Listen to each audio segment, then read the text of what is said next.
Ozames City, Misamis Occidental, ug sa naman nagtanaw ka nato karon pinaagi sa Facebook page ug YouTube channel sa UNC. Maayong adlaw, kumusta? Hunyo 15, 2026 para sa pinakalahing balitang asenso sa Ozames City sa segundo distrito sa Misamis Occidental. Kini ang Ozames Day.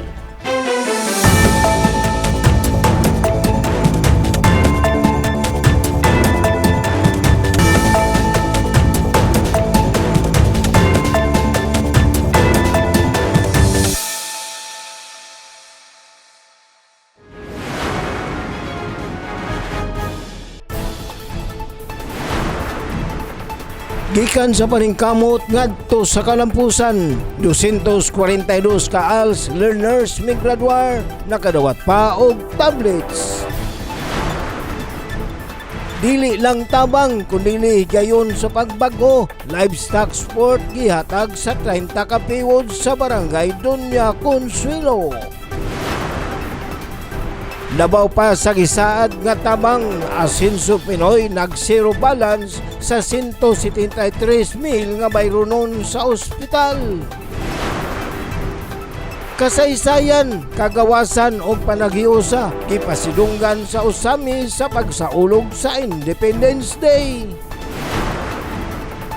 Public hearing sa RA 11930 gipahigayon aron masiguro ang epektibong lokal nga implementasyon o partisipasyon sa komunidad. Bagong landmark sa hospitality gibuksan sa Ozames City, nagdala og dugang kahuray, oportunidad og turismo sa Dakbayan. Alang sa mas luwas nga kadalanan, LTO Ozames naghatag og libreng theoretical driving course og nagpalig-on sa Upland Balik Eskwela. Kaalam alang sa kausaban, edukasyon naghatag paglaom sa mga PDL sa Ozames City Jail. Ikaunom nga bypass sa Hunyo, barbero nga si Roy nasikop, siyam kasasi sa gituang Shabu na kumpiska. Dazzle mo tigson ang inyong tigbalita, uban sa mga detalye. Gikan sa paningkamot ay ngadto sa kalampusan, 242 ka ALS learners migraduar nakadawat pa og tablets. Sa good news ninyo report. Alang sa formal nga pag-ila og recognition sa kalampusan sa Alternative Learning System kun ALS ay graduates ug mga completers human sa pipila ka mga tuig sa pagpaningkamot ug paglahutay taliwala sa nagkadaiyang mga hagit malampusong gipahigayon adlaw nga Huwebes, Hunyo 11 sa 2026 ang graduation rites ug completion ceremony alang sa 242 ka mga ALS learners nga gipahigayon sa Ozames City National High School covered court. Ang graduation rites at completion ceremony, personal ng itambungan nila Mayor Sam Norman G. Fuentes, Department of Education 10 Regional Director Dr. Ruth L. Fuentes, Schools Division Superintendent Mr. Junicio L. Liwagon Jr., Committee Chair on Education, City Councilor Cecil Yuko, SK Federation President City Councilor Janfel Duhay Lungsud, mga opisyal sa DepEd Ozames, stakeholders, mga ginikanan ug mga magtutudlo isi paghatag ug taas nga pasidungog sa mga ALS learners nga nakakabot sa laing hugna sa ilang panaw sa edukasyon ug ay nagbukas og mas daghang oportunidad alang sa mas hayag nga kaugmaon. Usa sa nahimong sentro sa seremonya mao ang pagapud-apud sa mga tablets gikan sa kanunay asenso Ozames Administration ubos sa liderato ni Mayor Sam ngadto sa grade 11 ug grade 12 ALS learners nga nagpakita sa padayon nga paningkamot sa lokal nga pagkamahanan sa Dakbayan sa pakigtambayayong sa Department of Education sa pagpaligon sa digital learning pinaagi sa paghatag ug mas epesyente nga access sa teknolohiya aron mapalambo ang kalidad sa pagkat-on sa mga estudyante ug mapalapdan ang ilang kahibalo subay sa modernong pamaagi. Sa mensahe ni DepEd 10 Regional Director Dr. Fuentes, iyang gipaambit ngadto sa mga ALS learners ang 4Gs nga mahimong giya sa ilang kinabuhi: growth, giving of your best, gratitude ug getting rid of all the negativities, aron mapaligon ang ilang personal nga kalambuan ug mahimong andam sa pag-atubang sa mga hagit sa umaabot. Samtang sa mensahe ni Mayor Sam, iyang giila ang kakugi ug dedikasyon sa matag ALS graduate bisan pa sa mga hagit nga ilang naagian. We all understand that your triumph did not in any way come easy. Many of you have had to balance between work right now, family responsibilities, overcome financial difficulties, personal struggles, and even social stigma to some extent because of the age gap. Dugang pa sa iyang mensahe pagdasig, gipadayag sa mayor nga pinaagi sa ilang ligon nga paglahutay ug determinasyon. You have proven that in education, there is no age limit, no boundaries, or no impossible barriers.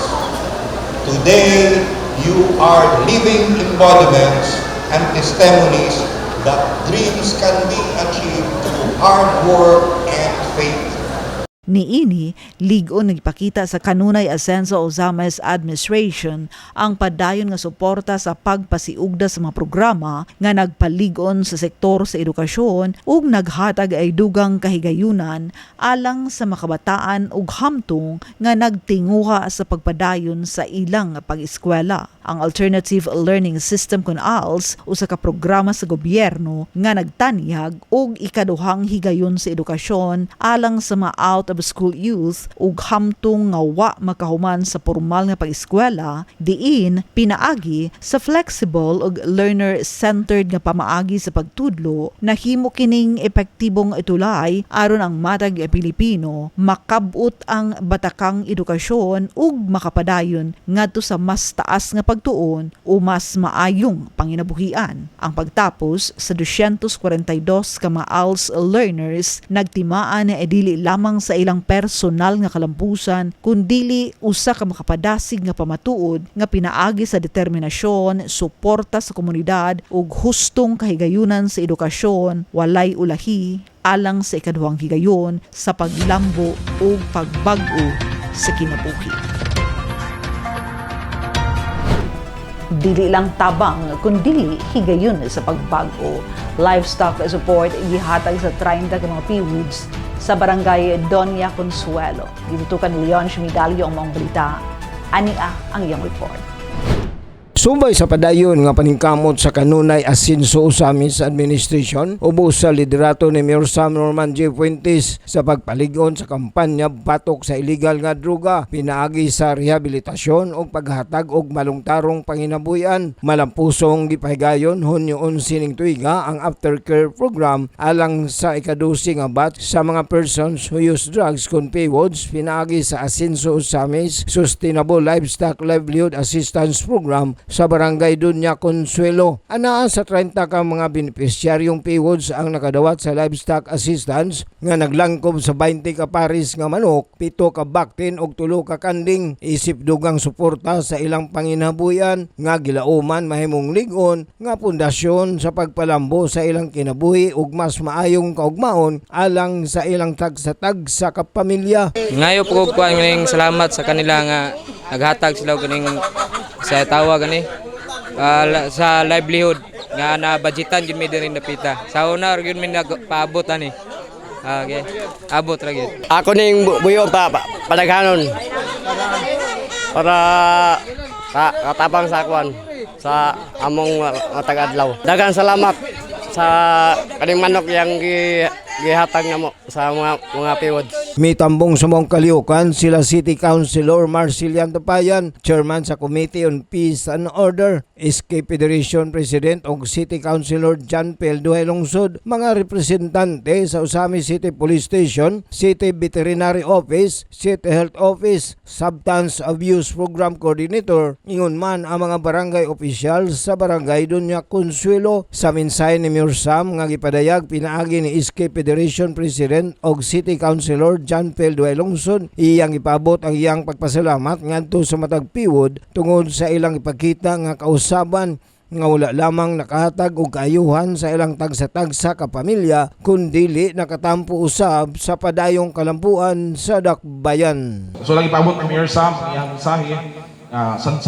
sa dakong tampo ug tabang nga inyong gihatag na kalambuan pagmintinar sa kapsay o kalinaw sa tuwang syudad. Kung ano man, tungkol sa kabag-uhan ng inyong ihatag sa syudad sa Usamis, dako kayo maghatag ka tampo para pagpasenso sa tuwang syudad sa Usamis. Gidasig usab ni City Councilor Attorney Marcelian Tapayan ang 30 ka mga benepisyarong PWODs nga ipadayon ang ilang positibong kausaban pinaagi sa paglikay sa ginadili nga droga aron makabot ang malungtarong pag-asenso. Giawag usab niya ang tanan nga makahiusa o magtinabangay aron hingpit nga makabot sa dakbayan sa Usamis ang tumong nini nga mahimong usa ka drug-free city. Ipanghandoy sa mayor, sa itong gobernador, at mga congressman nga ma-drug-free yun ang Usamis.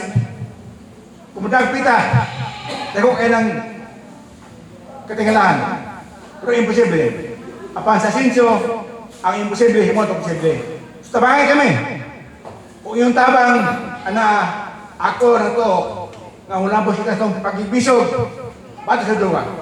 Ang representante gikan sa City Health Office nagpahimagno sa mga benepisyaryo nga ipadayon ang ilang paningkamot pinaagi sa responsable og maampingong pagatiman sa mga kahayupan nga ilang nadawat. Samtang ang representante gikan City Veterinary Office may pahigayon usab og orientasyon kabahin sa hustong pagdumala og pagatiman sa mga livestock. Gipadayag nila Jonel Babaren, Welmer Lumpayaw og Giovanni Bonil ang ilang dakong kalipay og pasalamat sa maong ayuda nga matud pa nila dako ikatampo sa pagpalig-on sa ilang panginabuyan og pagsuporta sa ilang mga pamilya uban sa ilang saad nga ampingan og pasanayon nila ang ilang nadawat nga mga kahayupan isip simbolo sa bag-ong pagsugod, paglaom og mas maayong kaugmaon. Dugang pinabuyan.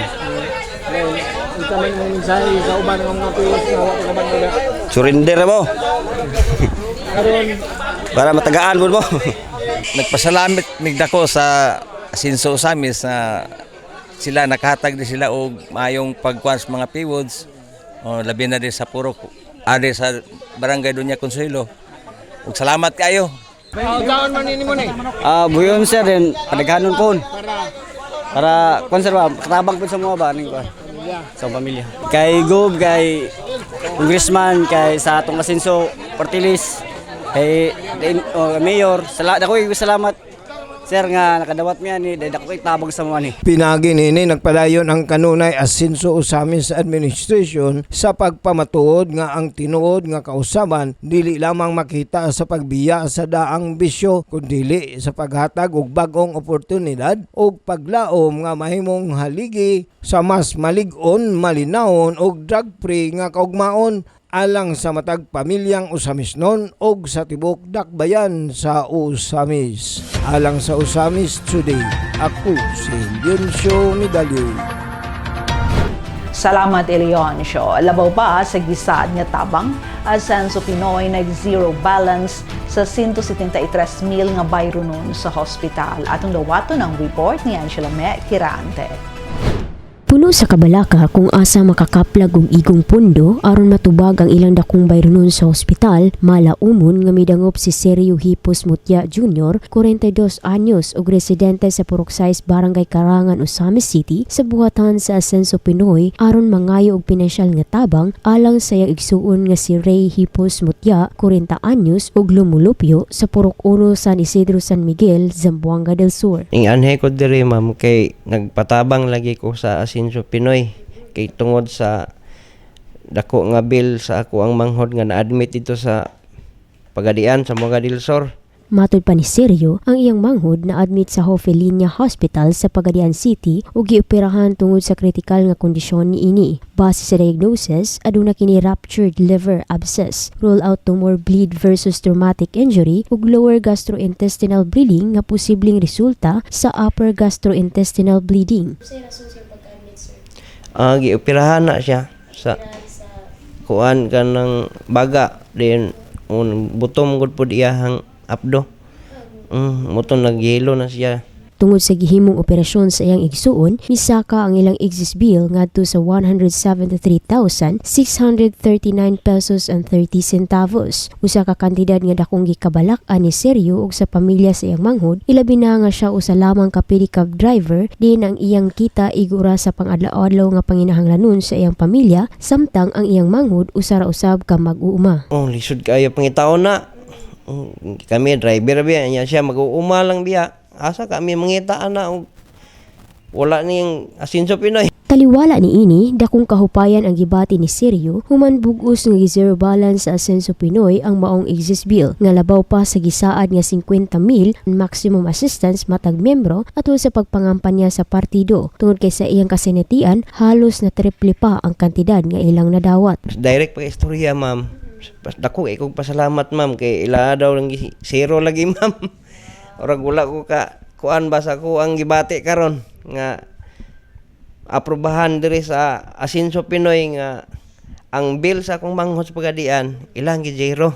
Kinasing-kasing ug dakong pasalamat ang gipaabot ni Sergio ngadto kang Attorney Henry Indy F. Waminal Jr., representante sa Asenso Pinoy tungod sa pinansyal nga tabang nga ilang nadawat kay matod pa niya wala lamang gituman sa programa ang mga saad niini kundi mas gipalabuan pa. Makapamatuod ba ka sir nga ang mga saad sa Asenso Pinoy ang atong mga panahona is natuman bagit karon? Yes, ma'am. Natuman gyud, ma'am. Ikaw mismo galing. Ako mismo. Nakasinati na ko. Honorable Congressman Indy Waminal Jr., salamat jud kaayo no sa imong programa sa Asenso Pinoy. Partili salamat jud kaayo nga dako kay ko bill unta sa akong manghod 173 nya imuhang maximum diba 50,000 nya karon imuhang zero gyud balance. Salamat kayo kong salamat. God bless you. Ang kasinatian sa pamilya Mutya naghulagway sa paglaom taliwala sa kalisod din ang ilang bugat nga suliran sa hospital bill na pulihan sa kahupayan human kini wala damha nga gitubag sa Asenso Pinoy. Alang sa Uzamis Today, ako si Angela May Quirante. Salamat me kasaysayan, kagawasan ug panaghiusa gipasidunggan sa Ozamis sa pagsaulog sa Independence Day. Ania ang mga detalye. Ang mga aral ng ating kasaysayan ay hindi lamang dapat alalahanin, kundi isabuhay natin. Sa pagpakita sa tinud nga diwa sa patriotismo, panaghiusa ug pagpasidungog sa kagawasan sa nasud, malampuso nga gisaulog sa lokal nga pagkamahanan sa dakbayan sa Ozamis ang ika-128 nga anibersaryo sa Araw ng Kalayaan ng Pilipinas, Hunyo 12, 2026 sa Ozamis City Hall grounds subay sa temang Kalayaan, Kinabukasan, Kasaysayan. Ang maong kalihukan gitambungan sa mga nagkadaiyang sektor, organisasyon, national agencies ug mga kawani sa Local Government Unit of Ozamis nga nagsuot og Filipiniana attire isip simbolo sa pag-ilaw paghatag pagtahod sa kultura o kasaysayan sa nasud. Gipanguluhan ang kasaulugan ni Mayor Sam Norman G. Fuentes kauban siyang kapikas nga si Department of Education Region 10 Regional Director Dr. Ruth L. Fuentes kauban ang mga miyembro sa konseho sa dakbayan nga gipangunahan ni Vice Mayor Simplicia Bebi Neri. Presente usab ang mga representante o miyembro sa nagkalain-laing national agencies, organisasyon ug sektor, lakip na ang LGU department heads, Department of the Interior and Local Government kung DILG, Ozamis City Police Station, 2nd Provincial Mobile Force Company kung 2nd PMFC, Bureau of Jail Management and Penology, Ozamis City Jail, Bureau of Fire Protection, Ozamis City Fire Station, Philippine Coast Coast Guard, Philippine Veterans, Liga ng mga Barangay, Knights of Columbus, Ozamis Chamber of Commerce, Filipino-Chinese Chamber of Commerce, Religious Sector, Commission on Audit, DepEd Division of Ozamis City, mga universidad sa Dakbayan nga naglakip sa Misamis University, La Salle University, ug Our Lady of Triumph Institute of Technology kon OLT, Masons, Ozamis City Bankers Association, Ozamis City Muslim Association ug local media. Usa sa labing mahinungdanong nga bahin sa programa mao ang wreath-laying ceremony nga gipanguluhan ni Mayor Sam kauban si Vice Mayor Bebby Neri. Mga sakop sa konseho, department heads ug mga representante gikan sa nagkadaiyang maahensya ug organisasyon isip simbolo sa paghatag hataas nga pasidungog sa mga bayani nga may sakripisyo alang sa kagawasan sa nasud. Sa iyang mensahe, gipasiugdan ni Mayor Sam ang kamahinungdanon sa kasaysayan ug responsableng papel sa matag Pilipino sa pagpanalipod sa kagawasan sa nasud subay sa tema sa maong kasaulugan. Kalayaan, kinabukasan, kasaysayan ay nagpapaalala sa atin na ang pag-iral ng ating bansa ay isang patuloy na paglalakbay na nag-uugnay sa mga salinlahi noon, ngayon at bukas. Ang kasaysayan ay nagturo sa atin kung saan tayo nagmula. Ang kalayaan nagpaalala sa atin na ito'y nakamit sa pamamagitan ng paghihirap at pagdanak ng dugo. At ang kinabukasan ay ang hamon na maging karapat-dapat na tagapangalaga sa kalayaan tayong lahat. Gipatinaw sab sa mayor ang tinuod nga kahulugan sa kagawasan. Ang tunay na kalayaan ay nangangahulugan ang paglaya mula sa kamangmangan, kahirapan, korupsyon, kawalang pag-asa at pakikiasa. Nangangahulugan nito ng pagkaroon ng tapang na mag-isip na mapanuri, lumahok na may pananagutan at mag-ambag ng makabubuluhan sa lipunan. Dugang paniya, ang paghigugma sa nasud dili masukod sa pulong lamang kundili sa andam nga pagtuman sa ilang katungdanan isip mga mamamayan. Gipasiug daw sab ni Mayor Sam nga ang malungtarong kaugmaon sa nasud dili matukod pinaagi sa pangagamahanan lamang o pagpanguna sa usa ka sektor, kundili pinaagi sa panagiusa, pag-abaga sa responsibilidad ug hiniusang paningkamot sa katawhan alang sa tinuod nga paglambo sa nasud. Ang kinabukasan ay hindi maitatayo sa pamahalaan lamang, hindi maitatayo sa pamumuno ng bayan, hindi maitatayo sa pamamagitan ng pagpuna o pagkutya. Ang pagkabuo ng bansa ay nangangailangan ng pagbuklod, ating pagbuklod at pagsasabalikat ng responsibilidad. Gipadayag usab ni Vice Mayor Neri nga ang kagawasan nga karon natagamtaman sa katawhan dili lamang iyano nga kadaugan kundili bililhong bunga sa dugo, singot ug kinabuhi nga gisakripisyo sa mga bayani. Ang araw na ito ay paalala na ang kalayaang ating nadama ngayon ay hindi basta-basta ipinagkaloob. Ito ay bunga ng dugo, pawis at buhay na inialay ng ating mga bayani. Pinaagi sa maong selebrasyon, gipakita sa dakbayan sa Ozamis nga ang tinuod nga kahulugan sa kagawasan dili lamang pagpahinumdum sa kasaysayan kundili usa-usab kapanawagan alang sa padayon nga pag-alagad, panaghiusa ug paghimo og mas hayag nga kaugmaon alang sa umaabot nga henerasyon. Ang espiritu sa pagka-Pilipino nga angay dili lang hinumduman kundili ikinabuhi sa matag adlaw. Public hearing sa RA 11930 gipahigayon aron masigurong epektibong lokal nga implementasyon o partisipasyon sa komunidad. Ang balita gikan sa Konseho sa Dakbayan sa report ni Donnie Dicena.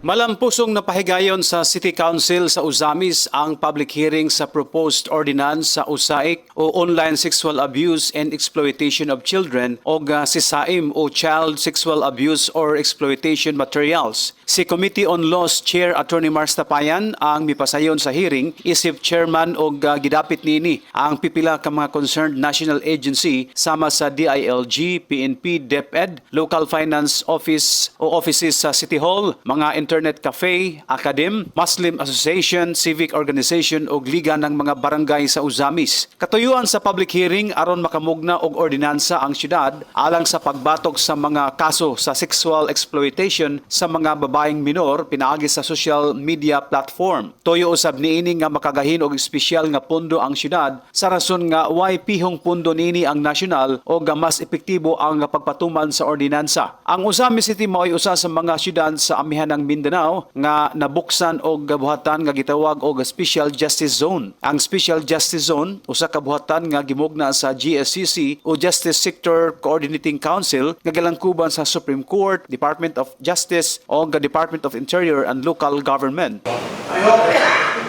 can come up with the innovations, putting the sections of Portugal girls, si Ma'am Anthony Major Villas, si Dennis Dinago, si ako manigo sa barangay, pinipili, upan pa, ay kamang di innovation para kuila pingis elementary or secondary school, kita import imports from particular today.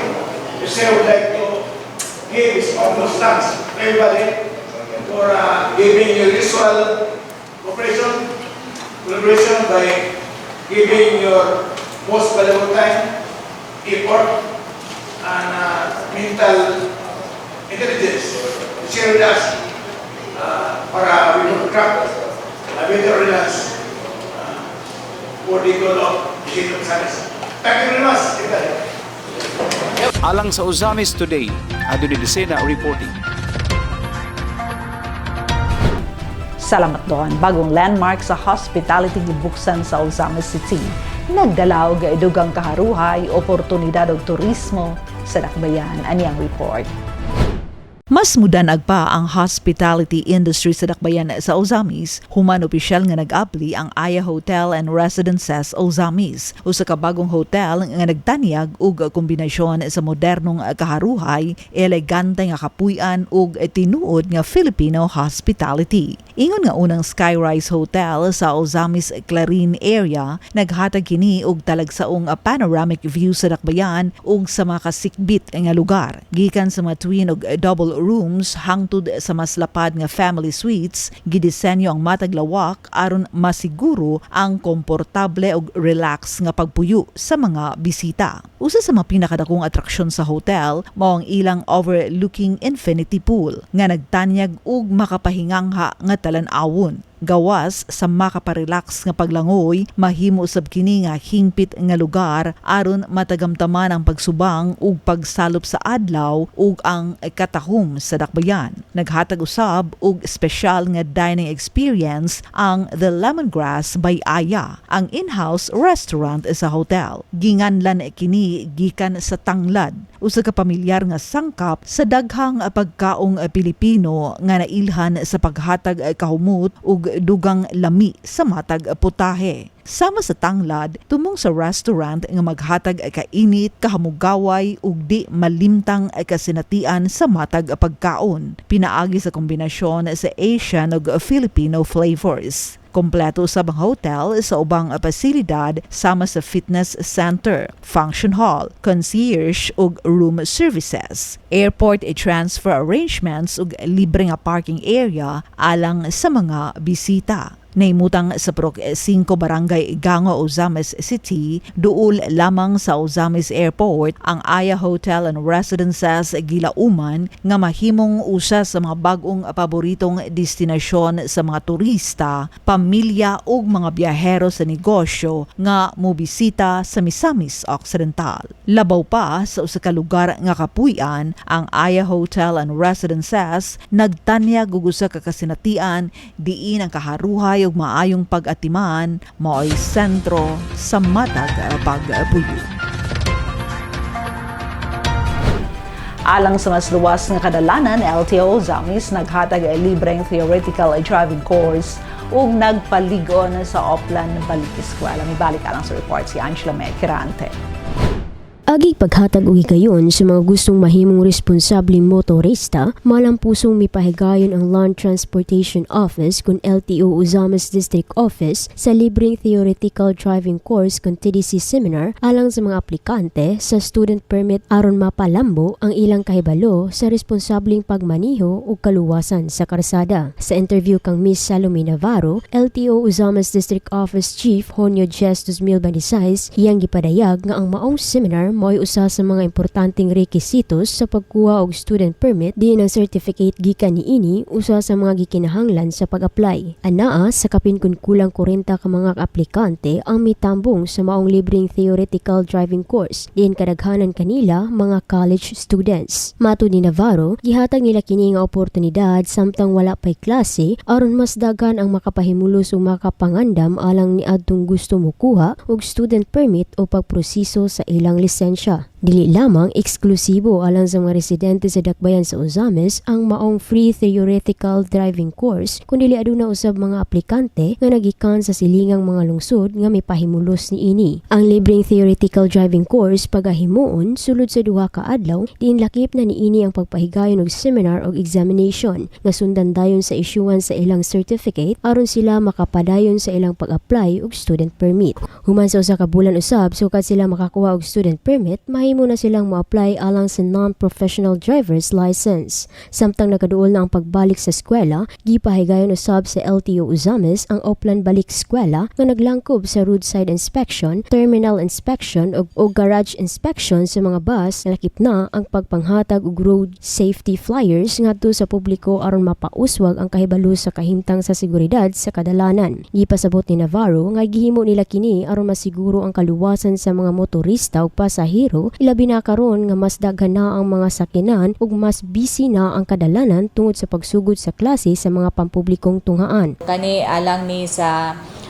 seguridad, no, o sa safety sa ato ang mga motorist, ilabi na karon nga medyo busy na gid atong kadalanan sa pagbalik sa eskwela.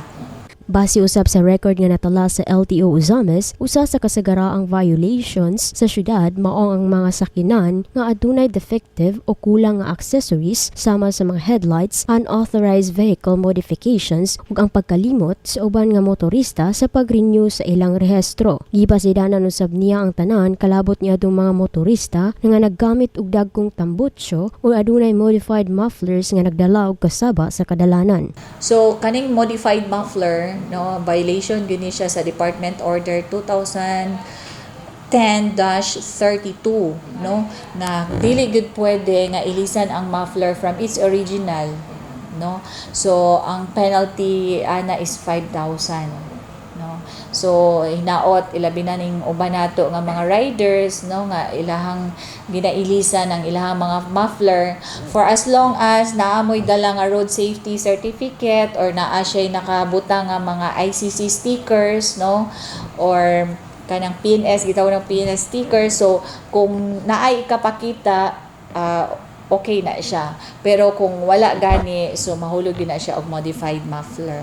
May padayag usab siya og dugang pagpasabot mahitungod sa mga motorista nga adunay angkas o backrider, labi na gayud kung mga bata. So sa balaod gyud, ang gialaw ra gyud nga backrider is only one sa motorcycle, no. So kung maatlan gyud nga doon na may pagpangdakop, no, naagi possibility nga maisyuhan gyud na sila og ticket, no. I hope nga likaya nato ni ilabi na kanang mag-angkas og mga bata na matay balaod ana kanang Republic Act 10666, the road safety the Motorcycle Safety Act, no? So dapat yun nga ang mga bata, ilabi na kung dili pa nila maabot ang kanang footrest, di yun na sila pwede ikarga sa mga motor, no? So kung maatlan nga dunay pagpangdakop, naagi na posibilidad nga ma-issuehan sila og ticket. Gihangyo ni LTO Ozamis District Office Chief Salome Navarro ang tanang motorista nga magmatgon og mahimong responsable sa pagmaniho, pinaagi sa pag-check una sa kondisyon sa ilang sakyanan, pagsiguro nga walay depekto o kulang nga accessories ug kanunay nga magdala sa ilang driver's license ug updated nga vehicle registration aron malikayan ang mga penalties o posibleng disgrasya sa kadalanan. Alang sa Ozamis Today, ako si Angela Mer Quirante. Salamat me kaalam-alang sa kausaban, edukasyon naghatag paglaom sa mga PDLs sa Ozamis City Jail at nawatan ng report ni Glenn Ray Arolina. Dili babag ang mga rehas aron nga mapadayon ang pagkat-on o paglaom. Kini ang gipakita sa malapusod nga pagpahigayon sa alternative learning system kunal sa graduation o moving up ceremonies sa Ozamis City Jail Male Dormitory ubos pagpaulo ni Jail Senior Inspector Jeffrey A. Ribles. Gisaulog sa buong kalihukan ang mga kalampusan sa mga persons deprived of liberty kan PDLs nga bisan na naa sa correctional facility nagapadayon sa ilahang edukasyon isip kabahin sa ilang rehabilitasyon o personal nga pagbago.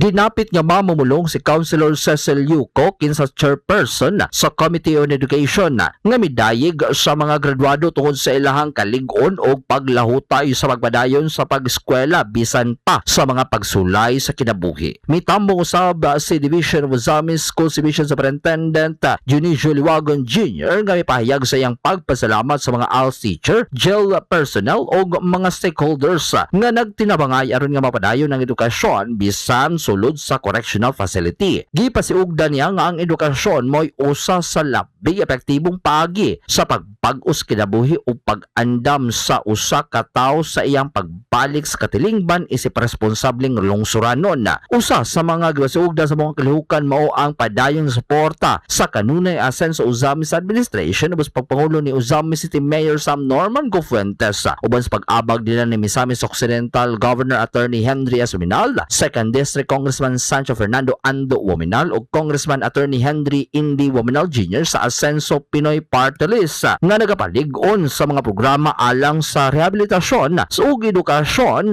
sa mga PDLs. Si Mayor Sam Samoy nag-sponsor sa pack meals alang sa mga graduado o completers isip timaan sa suporta o pag-ila sa ilang pagpaningkamot o pagpauswag sa ilahang kaugalingon. Dugang pa, naghatag usab og mga regalo og token sila si Councilor John Felduay Lungsod o Councilor Cecil Co ngadto sa mga elementary o senior high school graduates ingon man sa junior high school completers. Sa iyang mensahe, may pahayag si Jail Senior Inspector Ribles sa dakong pagpasalamat ngadto sa Department of Education, ALS sa implementers, partner agencies ug sa tanang stakeholders nga walay hunong nga nagtabang aron nga mamahimong malampuson ang programa. Sa Ozamis City Jail, ang edukasyon dili lamang usa ka diploma nga madawat, kini usa ka paglaom nga nagadan-ag ug usa ka pag-ong sinugdanan alang sa mga nagtinguha sa mas maayong kaugmaon.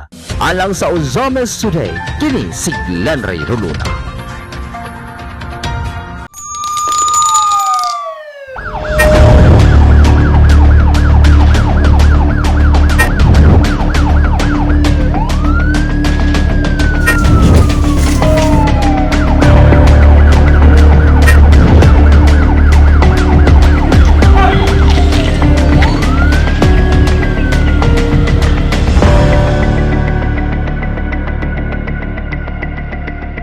Ikaunom nga bypass sa Hunyo, barbero nga si Roy Nasikop, siyam ka sachets sa gituuhang shabu na kumpiska.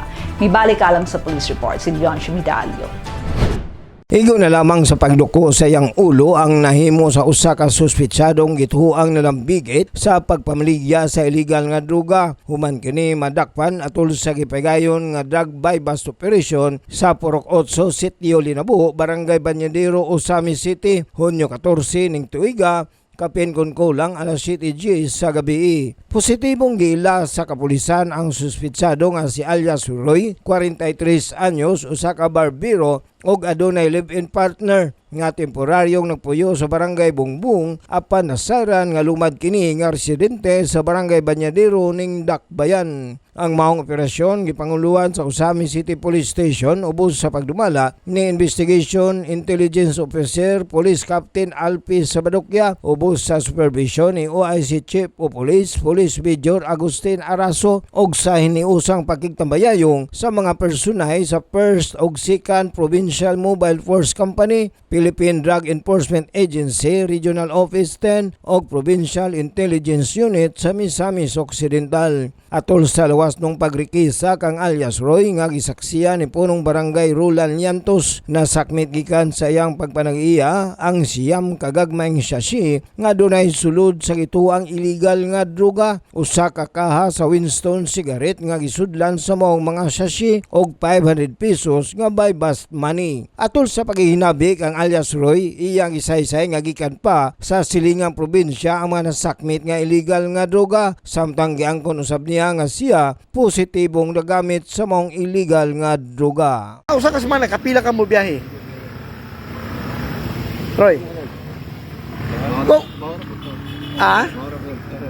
Karon lang. Kung i-drug test ka, positive ka, negative?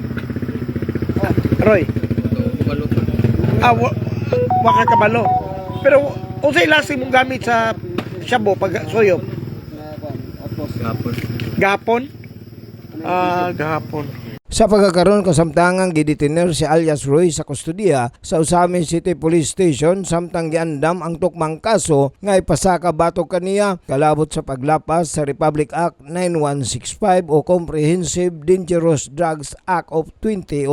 Kining ang laing kalampusan usab mao na ang ikaunom nga hugna sa drug bypass operation nga gilusad sa mga kapulisan sa Usamis sulod lamang ning bulan sa Hunyo. Usa ka klarong mensahe nga padayon og walay hunong ang ilang kampanya batok sa mga individual nga nalambigit sa illegal nga droga uban sa suporta ni Mayor Sam Norman G. Fuentes ubos sa kanunay asenso Usamis Administration aron masiguro ang kalinaw, kahusay ug kaluwasan sa matag Usamis noon pinaagi sa makanunayong pagbantay ug pagpanalipod sa seguridad sa Dakbayan. Alang sa Usamis Today, ako si Leoncio Medallo. Salamat iyon siyang Usamis Today hatod kanato ng serbisyo publiko sa kanunay asenso Usamis Administration. Pinaagi sa asenso Usamis News Channel ubos sa pagdumala ni Mayor Attorney Sam Norman G. Fuentes. Alang sa dugang impormasyon, please like our official Facebook pages, Sam Norman Fuentes, Attorney Indy Wominal, kung Ando Wominal o Asenso Usamis News Channel, and please subscribe to the official AONC YouTube channel. Sa ngalan sa gitbukang AONC team, Leoncio Medallo, Adoni Dicena, June Purgatorio, Ares Carpio, Kem Etangaro, Macjul Malinis, Angela Me Kirante, Mariana Lumapas, Xander Dalido, si Glenn Ray Ruluna sa Misamis News Network. Ako si Dazzle Lumotikson, daghang salamat. Kanunay Asenso Usamis, padayon Asenso Segundo Distrito, Asenso Misamis Occidental, Asenso Pinoy.